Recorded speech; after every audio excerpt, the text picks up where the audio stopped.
Good evening, it's the Civil Savage 76 on this stormy evening. I hope everybody has had a wonderful Christmas, New Year, holiday season, whatever you want to call it. Glad you're here. Want to talk to you about a couple of things as this storm rolls in, as quite literally a storm is rolling in. I wanted to really discuss with you today why this entire country has been placed under a fraudulent system, and it's based on the meritocracy that we live under. And when people hear the word meritocracy, they assume that that means some translation to capitalism.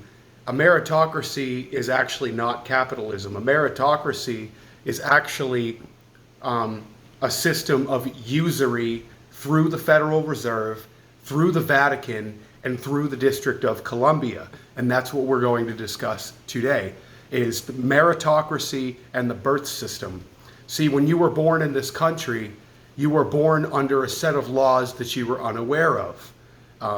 The Organic Act of 1871, the reseizure of the colonies in America by the Rothschild Bank, the City of London, put us in a system of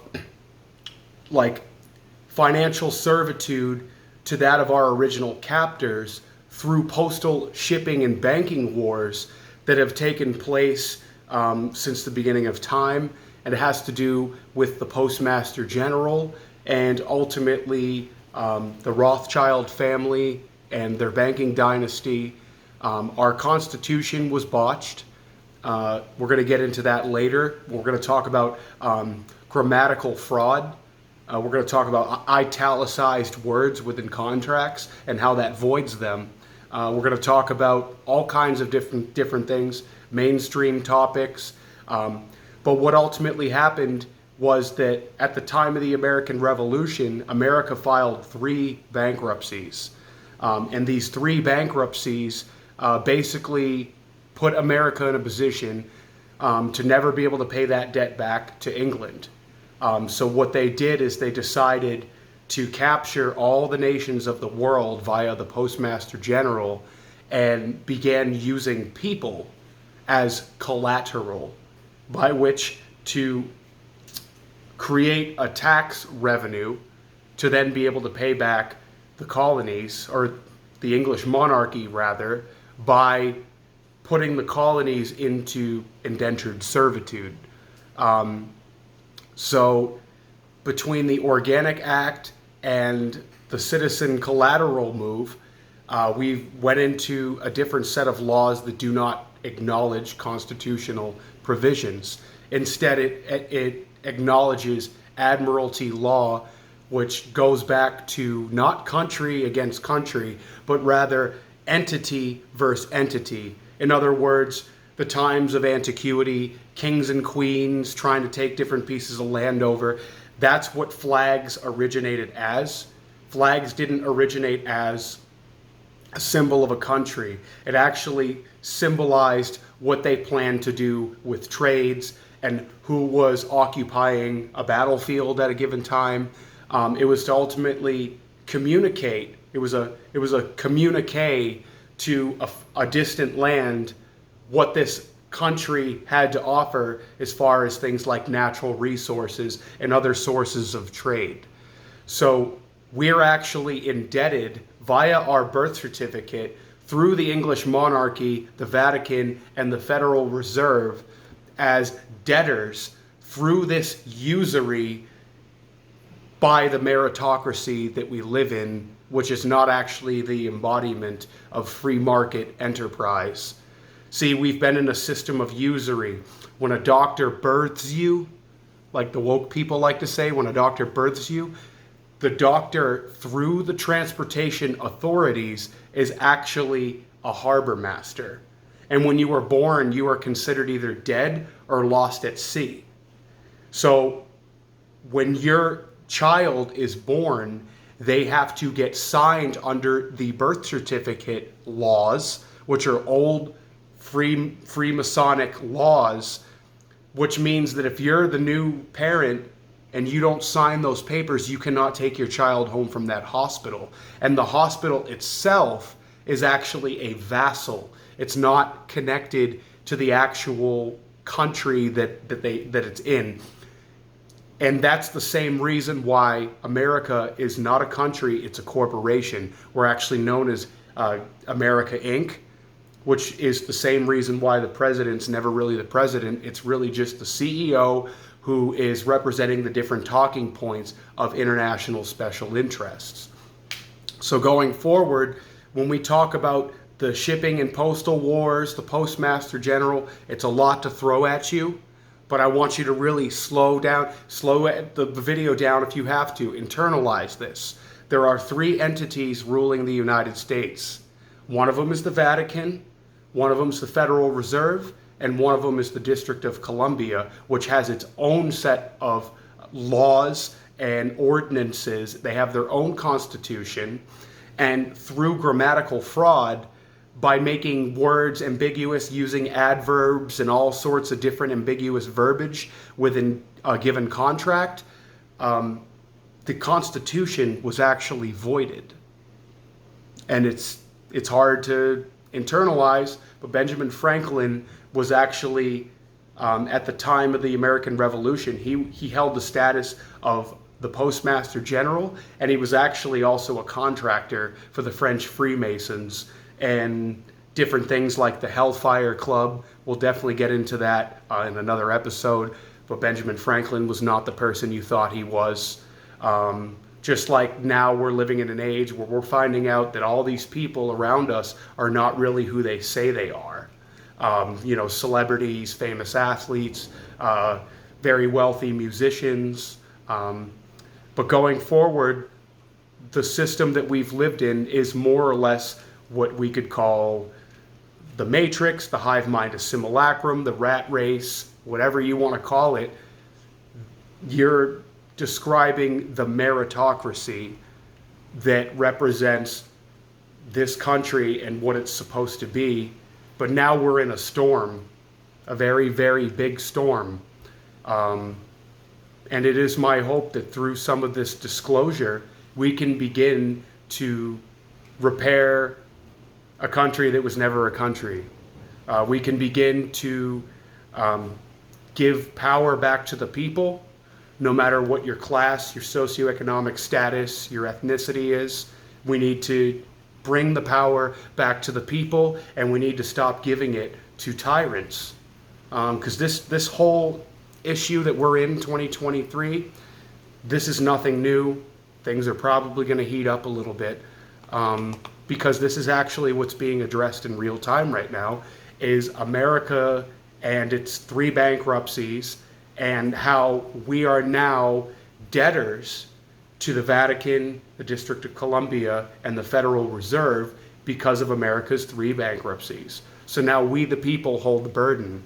And what makes matters worse is that Benjamin Franklin italicized the words "we the people" in the United States Constitution. Italicizing anything within a contract actually makes the contract null and void. So now the Bill of Rights, this is where the Bill of Rights comes in, because when the Bill of Rights was written, it was under the understanding by the forefathers that there was already grammatical fraud that had taken place, because people like Benjamin Franklin mastered linguistics. They would be able to write off their own stamps, meaning they could do something where they can put a signature across the stamp. It actually nullifies it. So the system that we're seeing right now slowly coming undone is actually a uni-party. It's not just Democrats, it's not just Republicans, it's people that have been influenced by foreign powers, like we've heard for the last 3 years. These foreign powers they're nothing new. They've been here since the beginning of time. They can be traced logically back to the Roman Empire, Pepe Orsini. It can be traced back to the original papal bloodlines of Rome, which actually govern the Rothschild banking system, the Rockefellers, all the 13 bloodline families that you might have heard about. But when we discuss matters of influence and what we should believe and what we should find to be a lie, It's all being muddled. This fog of war that we're in, the storm that we're in right now, is very real. Things are going to get volatile. I want to be as optimistic as possible for 2023. I hope everybody has a fantastic year, no matter who you are, no matter what your political views are, your racial ethnicity. I hope that this year is a year filled with truth and understanding and love for you and your family, so that you may be able to have eyes to see and ears to hear in these difficult times that we face. Now we have all these like mainstream distractions going on. I could not be more appalled at just the boneheaded psyop going on between Greta Thunberg and Andrew Tate. I think it's the most retarded thing ever. Grown men getting on the internet and shilling for a guy that has 33 cars, that doesn't care about you, doesn't care that you exist, takes your money, robs you, and a year later you're living the same way that you did when you signed up for his bro boy, how to get rich like class. I've never trusted Andrew Tate, never cared for the guy, never even watched really anything on him. I already knew what he was. He's a little bro boy, and he has like this financial bromance with a bunch of like simps who could kind of be alpha in a certain way, but for the most part they're not, because if you were an alpha, you wouldn't have to subscribe to the doctrines of somebody else. You'd just go out and do it yourself. And for the people who support Greta Thunberg, for the grown men who are supporting Greta Thunberg, please grow up, because you look almost more retarded than Andrew Tate simps. Because both sides of the aisle, I think they're both just equally dumb, subverted. This is all a distraction. You should be paying attention to real events, real proceedings, not what some dickhead has to say, or some deranged little girl from Sweden who clearly needs a lot of help. All of that is bullshit too. Climate change is nonsense. These people are basically creating this little cultural battle in front of you. So you argue about who's more genuine and who's more correct. And at the same time, the world is melting around you in much more fundamentally significant ways. And we're here trying to debate about whether Andrew Tate is this person or not, or whether Greta Thunberg is this person or not. Like, I can't even believe that this is a debate or a conversation right now in 2023, when you have the United Nations sending in troops under the guise of illegal immigrants. You have omnibus bills being passed that do not represent the interests of the people. You have all this garbage going on. You have Balenciaga's crap getting thrown in your face. You have more fraudulent politicians that are shilling for like unilateral interests that do not represent anything that would help the people, ordinary everyday citizens such as myself, anybody who's watching this right now. There's subversion, there's distractions, and there's shell games going on. You're living in a fraudulent system right now that has been set up by people who you thought were your heroes and are not. Okay? So, going forward, stop lending credulence to the very cronies that are responsible for that of your indentured servitude. It's getting ridiculous. And we're attacking all these people because, what, they're coming out and bringing truths? I don't really care for that Elon guy either. And as far as the Twitter files are concerned, I don't really think anything's going to materialize. They've already dismissed you as a disinformationalist and a terrorist if you don't believe the official narrative of what's going on. That's also equally repugnant. And going forward, I think that as people who seek truth, as people who seek light and do not want to partake in the biggest psychological con game in human history, then, getting off mainstream media is for you. Getting outside and working out every day is for you, because now Time Magazine has said that any white male who works out is a white supremacist. That's the time that you're living in. That's the clown world that you're living in. So you need to wake up, really smell the coffee, and recognize that we're in a very big storm, and the storm has no mercy for anybody who loves liberty, freedom of speech, justice for all.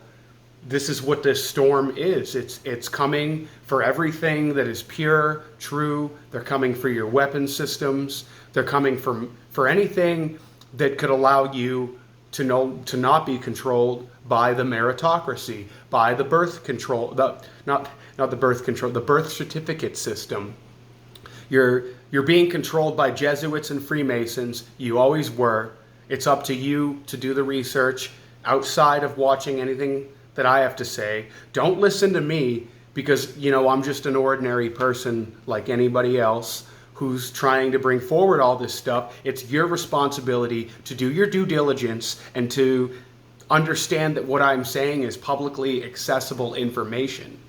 And if you try to tell yourself it's not, it's because you've deceived yourself. You see so many people that still wear masks in cars, the people who got vaccinated.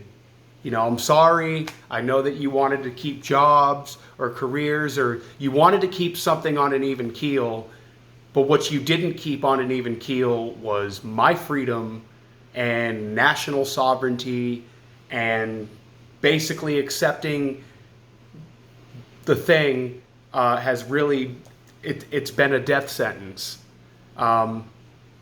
in terms of freedom, individual liberties, the right to choose what you consume and what you don't consume. So going forward, I think that it's very important for you to realize that you see this tie that I'm wearing right here? This is actually just a symbol of the Washington Monument. And the Washington Monument it's 66.6 feet high, and it's like 666 cubic meters in diameter, whatever the unit of measurement of girth is. But it's the penis of Osiris, who is the Egyptian god of the underworld. See, we could get into way more than just this. We can get way more in depth about what I'm saying, what I'm touching upon. And a lot of people are going to have a hard time accepting this, especially people who want to simp for Andrew Tate, who doesn't even care that you're alive. He just wants to take your $33 and do like the Freemason stuff because his parents were in the CIA. He's another form of controlled opposition. He's another side to this whole thing. And that's what many people are failing to realize. And it's very irritating to the rest of us who want to go forward as a free people, because we haven't been free for a long time. We've been owned by England since 1871. And now it's all coming out, and the news won't report on anything that has to do with the big issues in our world. The Black Book, the island, the guy that set everybody up to get blackmailed. That's very real. That's why you see politicians going in the directions they're doing. Most of them are controlled by the World Economic Forum. And it is your responsibility as an American citizen to do your research, stop watching CNN. I'd say even stop watching most of Fox News. They're just owned by